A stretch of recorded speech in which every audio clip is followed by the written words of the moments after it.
When I was in college, I was picked up for shoplifting a wheel of Gouda from the A&P. But that's not the story I want to tell. Instead, I'm going to tell you something about who I am. My paternal grandfather was a philanderer, drunk, child beater, and a very mean man. I'm named for him. He and my grandmother raised a family of 8, and to support them, they turned the front room of their rented house into a grocery store. In time, they built their own store from the ground up with a second-floor apartment where the family lived. There was nothing super about Pielmeier's Market. My grandmother ran it, and my grandfather's death didn't affect the business in the least. In 1945, my father, returning from the war, was offered a job with the National Red Cross, a good job, I believe, but his mother made a counteroffer, which he accepted.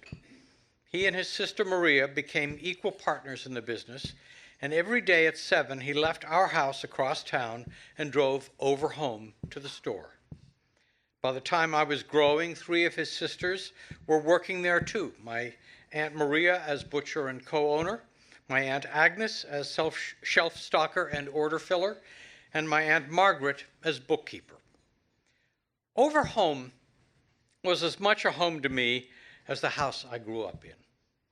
My mother's family I visited on Thanksgiving, but my father's I saw nearly every day. Weekdays after school, I worked at the store filling orders, stocking soda pop, straightening the storage room. Sunday dinners were eaten in the aunt's kitchen. My dad and I would, on occasion, visit the United Home Dressed Meat Company, where my Aunt Margaret worked, and which, despite the fact that it was the local slaughterhouse, was the cleanest place I've ever seen. He took me to the warehouse, where I would wander among towers of boxed canned goods while Dad placed an order. He took me candy shopping, which was not as fun as it sounds because I was never allowed to sample the merchandise. Twice a year, the store closed for inventory, and I spent 2 tedious days counting soup cans, toilet paper, bananas. In October, I helped make sauerkraut, and the Christmas holidays were spent filling paper cartons with this Pielmeier specialty. Once, I even contributed to the daily chaos. When I was 5, my dad's delivery truck collided with me in the alley behind the store, and the terrified teenage driver had to tell my father, "I just ran over your son." But it wasn't really the store that made me. It was the people, the customers, the employees, the time I spent with Dad buying candy or sides of beef. Most especially, it was the aunts, Maria, Margaret, and Agnes, who insisted I call them by their first names and who shaped me into who I am today. They never married, victims, I suspect, of my grandfather's abuse, but they were always full of quiet love and generous laughter. And here's the key: they were wonderful storytellers. The last time I saw Maria, she was sitting in front of a Christmas fireplace telling my wife-to-be a tale about the sole Christmas present my grandfather gave her year after year, a doll she was allowed to play with for 1 day.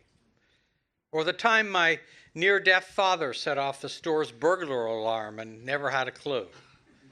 She told of the Depression-era customers who bought groceries on credit and never paid us back. Oh, I could go on, because that's who I am, a storyteller after my aunts. So let me finish another story. The A&P detective made me empty my pockets. And when I pulled out the red earmuffs he'd mistaken for a red waxed wheel of Gouda, he apologized and quietly let me exit out the back.